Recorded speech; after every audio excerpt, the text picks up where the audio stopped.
Hoje a gente vai ver o livro de Josué. É o primeiro dos livros históricos da Bíblia e mostra o cumprimento das promessas de Deus. Ele havia prometido lá em Gênesis a Abraão, Isaac e Jacó que daria aquela terra de Canaã a todos os seus descendentes. E agora, no livro de Josué, a gente vê aquele povo que foi liberto da escravidão do Egito finalmente chegando naquela terra e através de batalhas expulsando todos aqueles povos que haviam ocupado aquele local enquanto eles estavam lá no Egito. O tema do livro então é a conquista e a divisão da terra de Canaã entre as tribos de Israel. Quem foi que escreveu esse livro? Quem escreveu esse livro foi o próprio Josué. Lá no capítulo 24, verso 26, fala assim: Josué registrou essas coisas no livro da lei de Deus. Só os últimos versículos que narram a morte de Josué é que não foram escritos por ele. Provavelmente quem escreveu foi Finéias, que era filho do sumo sacerdote Eleazar e neto do primeiro sumo sacerdote, Arão, que era irmão de Moisés. O livro foi escrito por volta de 1400 a.C., no final da vida de Josué. O nome dele no hebraico é Yeshua, quer dizer o Senhor é a salvação. E no grego,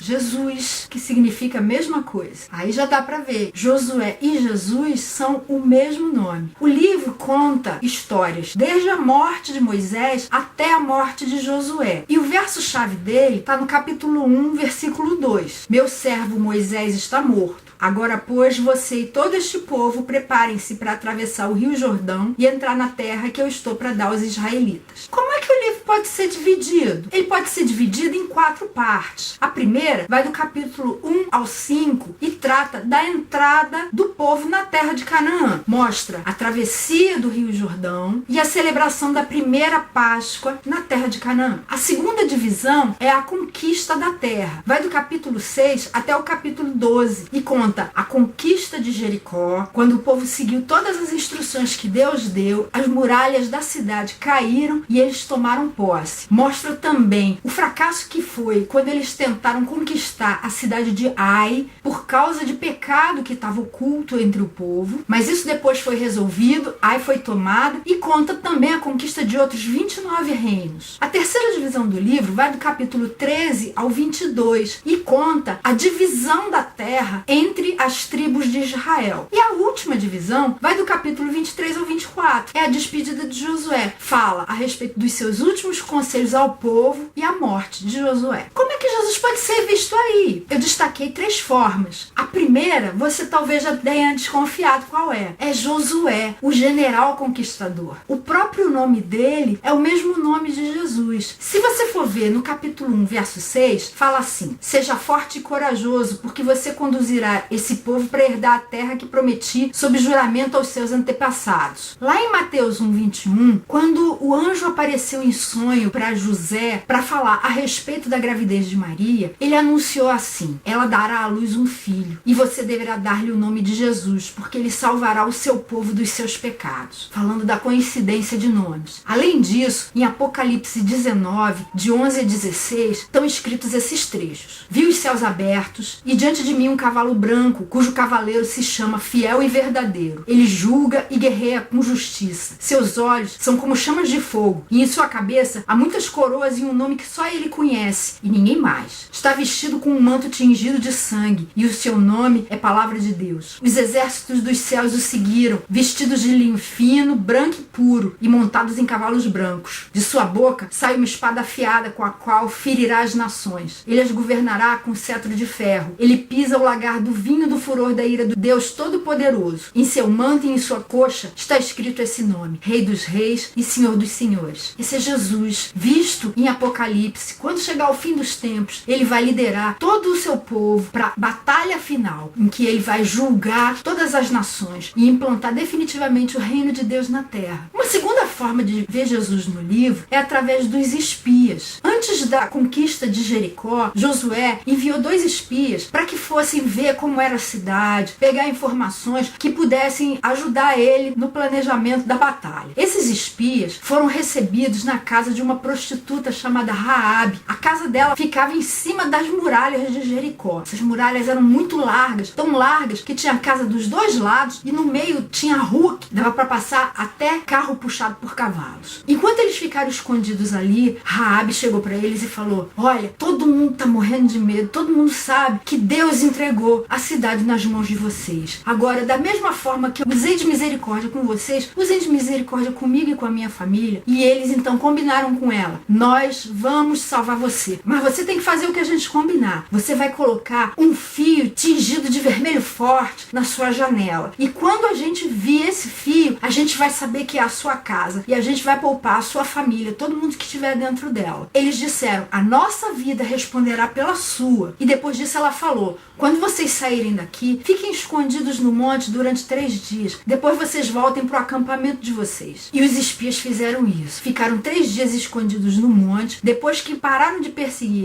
eles voltaram para o acampamento e proclamaram a vitória final. Lá em Mateus 20, 28, está escrito assim: o Filho do Homem não veio para ser servido, mas para servir e dar a sua vida em resgate por muitos. A vida de Jesus também responde pela nossa, da mesma forma que a vida daqueles espias respondia pela vida de Raabe. E em 1 Coríntios 15, de 54 a 57, está escrito assim: quando, porém, o que é corruptível se revestir de incorruptibilidade e o que é mortal de imortalidade, então se cumprirá a palavra que está escrita: a morte foi destruída pela vitória. Essa é a vitória final que Jesus conquistou na cruz e vai implantar quando ele voltar. Todo o seu povo vai ressuscitar. Todo o seu povo vai viver para todo sempre junto com ele, porque a morte foi destruída pela vitória dele na cruz. E a terceira forma que a gente pode ver Jesus é pelo novo caminho. Quando Moisés morreu, eles estavam do lado oriental do Jordão e eles precisavam atravessar o rio para que pudessem finalmente conquistar aquela terra. O rio estava na época de cheia, estava transbordando nas ribanceiras e eles precisavam atravessar. E Deus falou: vocês vão fazer o seguinte: os sacerdotes que levam a arca vão na frente de todo o povo. Quando eles chegarem no rio, o rio vai se dividir e todo o povo vai poder passar. Parecido com o que aconteceu na saída dos pais deles do Egito, quando o Mar Vermelho se dividiu e todo o povo passou sem molhar os pés. Só que tinha um detalhe. Deus deu essas instruções lá no capítulo 3, verso 4. Mantenham a distância de cerca de 900 metros entre vocês e a arca. Não se aproximem. Desse modo, vocês saberão que caminho seguir, pois vocês nunca passaram por ali. Esse era um caminho novo. E lá em Hebreus 10, 19 e 20, o autor fala assim a respeito de Jesus: portanto, irmãos, temos plena confiança para entrar no Santo dos Santos, pelo sangue de Jesus, por um novo e vivo caminho que ele nos abriu por meio do véu, isso é, do seu corpo. O Santo dos Santos era o lugar mais sagrado do santuário. Existia um véu, mas não era um véu fininho, todo transparente, não. Era uma cortina muito grossa, através da qual ninguém conseguia enxergar lá dentro. Uma vez por ano, durante a festa do Yom Kippur, no dia da expiação, o sumo sacerdote fazia sacrifício pelo pecado do povo e pelo seu próprio pecado. E depois disso, ele estava autorizado a entrar ali, passar por aquele véu e entrar no Santo dos Santos para ficar na presença de Deus. Isso era só uma vez por ano. Se ele fizesse isso em qualquer outra época, ele morreria fulminado. Agora olha só o que aconteceu quando Jesus morreu. Lá nos evangelhos é contado que ele ficou pendurado ali na cruz das 9 da manhã até as 3 da tarde. Às 3 da tarde, quando ele finalmente morreu, houve um terremoto, houve trevas sobre a terra e o véu do santuário se rasgou de cima a baixo. Não foi de baixo para cima, foi de cima para baixo. Ele rasgou totalmente. Sabe o que isso significa? A morte de Jesus fez com que esse caminho que estava impedido pelo véu fosse desimpedido. Foi Deus quem rasgou esse véu. E esse novo caminho agora está disponível para nós, para todos nós, que nos aproximamos através de Jesus da presença de Deus. Agora é um novo caminho, um caminho vivo, disponível para cada um de nós, para todos os adoradores que desejam chegar diante de Deus. E existem lições para nós nesse livro? Existem sim. Olha só, a primeira que eu destaquei é que Josué e Caleb são a prova de que Deus sempre cumpre as suas promessas. Josué e Caleb tinham sido espias 40 anos antes dessas coisas estarem acontecendo. Eles foram os únicos que tentaram estimular o povo a confiarem em Deus, de que ele daria a terra para eles. E Deus prometeu que ia conservar eles em vida e ia dar para eles a terra que eles espiaram. Josué recebeu como herança a região montanhosa de Efraim. E Caleb recebeu uma outra região montanhosa na terra que foi dada como herança para Judá. Todos os dois esperaram e no tempo certo viram o cumprimento de tudo aquilo que Deus tinha prometido para eles. Lembre disso todas as vezes em que Deus prometeu alguma coisa para você e você estiver achando que está demorando. Uma segunda lição é que essa conquista só aconteceu porque o povo estava preparado para isso. Lá no capítulo 1, verso 16, o povo falou assim para Josué: tudo o que você nos ordenar faremos, e aonde quer que nos enviar, nós iremos. Você está pronto para conquistar tudo que Deus quer dar para você? Você está pronto para seguir as instruções que Ele lhe der, por mais loucas que pareçam ser? O povo conquistou a cidade de Jericó seguindo uma instrução totalmente doida. Deus ordenou que durante 6 dias eles dessem uma volta em torno da cidade, totalmente em silêncio, com a Arca da Aliança indo na frente, carregada pelos levitas. No 7º dia, a instrução é que eles dessem 7 voltas em silêncio. E eles fizeram tudo isso. E quando Josué desse a ordem, depois dessas 7 voltas, eles deveriam gritar com todas as forças que eles tivessem. Eles fizeram isso e as muralhas caíram. E cada um invadiu a cidade diante de si. Se Deus desse uma ordem louca assim para você, você faria o que Ele estava te ordenando, sem questionar nada? Uma terceira lição é que Raabe tinha sido prostituta durante a sua vida. Mas a partir do momento em que foi salva, ela se tornou uma nova pessoa. Foi morar com o povo de Deus, foi perdoada e se tornou uma nova criatura. Quando a gente olha a genealogia que existe no capítulo 1 do Evangelho de Mateus, a gente vê um monte de nome que talvez não faça muito sentido. Mas quando chega no verso 5, lá fala assim: Salmão gerou Boaz, cuja mãe foi Raabe. Essa Raabe se tornou antepassada de Jesus. Ela foi mãe de Boaz, que a gente vai ver mais pra frente no livro de Ruth. E ela se tornou alguém totalmente diferente daquele passado que ela teve antes. Com Deus, em Cristo, todo mundo pode ser nova criatura. As coisas antigas podem ficar para trás. O que importa é o nosso presente. O que a gente vai fazer com ele? Esqueça seu passado. Jesus já esqueceu. Ele já te perdoou. E agora Ele quer que você seja uma bênção na vida das pessoas. Uma quarta lição é que a gente deve se lembrar que Deus é o Criador de todo o universo. Ele é Senhor do cosmos. E Ele pode fazer o que Ele bem entender com aquilo que Ele criou. Foi por isso que o Rio Jordão secou em plena cheia para que o povo atravessasse a pé. Foi por isso que as muralhas de Jericó caíram. Foi por isso que durante uma batalha que o povo travou para tomar aquela terra, o sol parou durante quase um dia inteiro sobre Gibeon. Foi por isso que choveu pedra do céu nessa mesma batalha. Deus é o Senhor de tudo. E se para que a palavra dele se cumpra, o cosmos precisar ser alterado, até isso ele faz. Creia. E uma quarta lição é que durante a vida de Josué não tinha dado tempo para que o povo conquistasse toda aquela terra. Eles conquistaram grande parte, mas não foi a terra toda. Mas mesmo assim, pela fé, eles repartiram aquela terra toda como herança entre as tribos. Tenha fé também. Se Deus prometer algo para você, Ele vai cumprir. Ande pela fé. Ande crendo já que aquilo é seu. E lembre-se que Deus não faz as coisas pela lei do mais forte, nem pela lei do mais rico. É pelos propósitos e pela força dele. É mais ou menos como a história do maná, que a gente viu lá em Êxodo 16. O povo saía para recolher. Alguns recolhiam muito, outros recolhiam pouco. Mas quem recolhia muito não sobrava. Quem recolhia pouco não faltava. Era de acordo com a necessidade de cada um. Confie na provisão e na sabedoria de Deus para sua vida. Esse foi um resumo do livro de Josué. Há muitas histórias lá. Leia, descubra você quais são, o que elas têm a ver com a sua vida. Na próxima semana, a gente vai ver o livro de Juízes, que mostra o que aconteceu depois que o povo tomou posse dessa terra e começou a viver lá, depois da morte de Josué.